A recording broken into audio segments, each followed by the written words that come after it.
Assalamualaikum warahmatullahi wabarakatuh. Perkenalkan, nama saya Khairul Hamdi.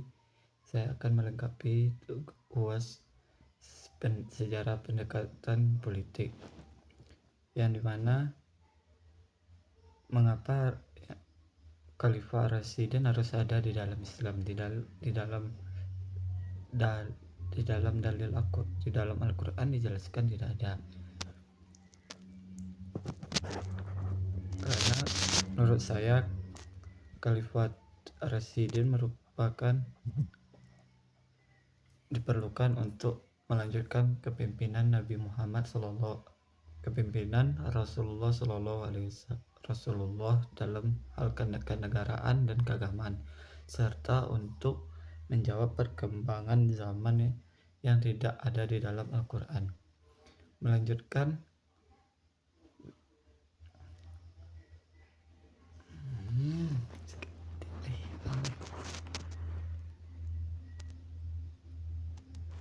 Assalamualaikum warahmatullahi wabarakatuh. Perkenalkan, nama saya Khairul Hamdi.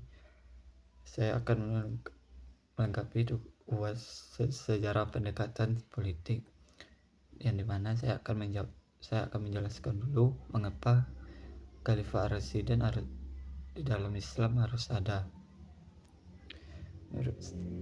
yang dimana sudah dijelaskan sama Bapak yang berapa bulan lalu, mengapa Khalifah Rasyidin. Assalamualaikum warahmatullahi wabarakatuh. Perkenalkan, nama saya Khairul Hamdi. Saya akan melengkapi tugas UAS Sejarah Pendekatan Politik, yang dimana saya akan menjawab dulu atau menjelaskan mengapa Khalifah Rasyidin itu harus ada. Menurut saya Khalifah Rasyidin diperlukan untuk melanjutkan kepemimpinan Rasulullah dalam hal kenegaraan dan keagamaan, serta untuk menjawab perkembangan zaman yang tidak ada dalam Al-Quran dan Sunnah, dan dimana di dalam Al-Quran tersebut sudah tidak ada dalil yang menjelaskan kenapa Khalifah Rasyidin itu harus ada. Satu, yang menurut saya ada 3, yaitu melanjutkan kepemimpinan Rasulullah dalam dakwah dan ajaran yang telah dilanjutkan Rasulullah. 2, membina, mengatur dan mengarahkan umat Islam di dalam sesuai dengan Al-Quran dan Sunnah. 3, melanjutkan pemerintah yang telah dibangun Rasulullah. Khalifah Rasyidin ada 4 pemimpin, yaitu menggantikan Rasulullah setelah wafat, yaitu Abu Bakar As-Siddiq, Umar bin Khattab, Utsman bin Affan, dan Ali bin Thalib. Keempat dikenal sebagai pimpinan yang adil dan bijaksana dan sederhana. Selama masa kepemimpinan Khalifah Rasyidin, Islam mengalami kemajuan membanggakan di antara Allah, perluas syiar Islam hingga keluar Jazirah Arab, meletakkan dasar-dasar kepemimpinan keagamaan Islam, membentuk Islam pada umat Islam dapat mengambil hikmah dan kemajuan yang dicapai pada masa Khalifah Rasyidin. Khalifah yang hanya berjumlah 4 orang, yaitu Abu Bakar As-Siddiq, Umar bin Khattab, dan Utsman bin Affan, dan Ali bin Abi Thalib.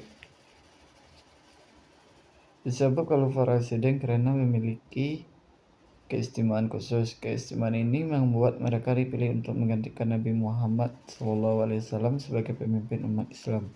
Nabi Muhammad SAW tidak meninggalkan wasiat siapa yang akan menggantikannya sebagai pemimpin umat Islam. Hal ini memberikan kebebasan kepada umat Islam untuk membuat model pemilihan khalifah. Mengapa Khalifah Rasyidin hanya berjumlah 4 orang saja? Seperti yang telah disebutkan, Khalifah Rasyidin hanyalah berjumlah 4 orang saja. Disebut Khalifah Rasyidin dan hanya berjumlah 4 orang karena mereka mempunyai keistimewaan khusus daripada yang lain. Meskipun meskipun yang setelahnya juga sahabat tapi tidak memiliki keistimewaan seperti hal seperti yang mereka miliki. Hal tersebut dijelaskan dalam hadis riwayat At-Tirmizi. Nabi Muhammad SAW bersabda, hendak kalian berpegang dengan sunnahku dan sunnah para khalifah Rasyidin setelahku, gigitlah dan gigit gerahan. Berdasarkan hadis tersebut, Asy-Syaikh Albani dalam Irwaul Ghalil menjelaskan bahwa akhir dari kekhalifahan adalah masa pemerintahan Ali bin Thalib. Selanjutnya yaitu sejarah masa kepemimpinan Nabi Muhammad SAW di Mekah. Yaitu Nabi Muhammad mulai mengajak manusia untuk menyembah dan semata-mata dan menyuruh meninggalkan berhala. Akan tetapi dakwah tersebut dilakukan secara rahasia atau sembunyi guna menghindari tindakan buruk orang Quraisy yang fanatik dengan keyakinan. Nabi Muhammad SAW belum melakukan dakwah di majelis umumnya orang Quraisy dan tidak melakukan dakwah kecuali pada orang-orang terdekatnya. Orang yang pertama yaitu adalah istri Muhammad, yaitu Khadijah.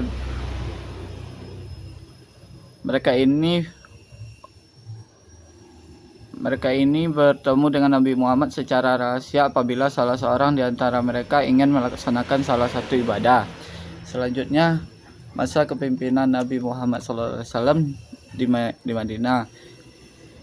Dalam beberapa riwayat, selama masa tersebut Quraisy mengetahui bahwa Rasulullah telah memiliki pendukung yang dengan sahabat dari luar Mekah. Mereka khawatir jangan-jangan Rasulullah keluar dari Mekah kemudian menghimpun kekuatan di sana dengan menyerang mereka. Maka diadakanlah pertemuan darurat rumah Quraisy bin Killah tempat kaum Quraisy memutuskan segala perkara untuk membahas apa yang harus dilakukan terhadap Rasulullah. Akhirnya diperoleh dari setiap kabilah Quraisy kepada masing-masing pemuda itu diberikan sebilah pedang yang ampuh, kemudian secara bersama-sama serentak membunuhnya agar Bani Mu'af tidak berani melancarkan serangan terhadap semua orang-orang Quraisy. Maka para sahabat bersiap-siap mengemas semua keperluan perjalanan untuk berangkat ke Madinah secara sembunyi-sembunyi. Sahabat pertama kali sampai di Madinah adalah Abu Salma bin Abdul Asad, kemudian Amir bin Abu dan istrinya.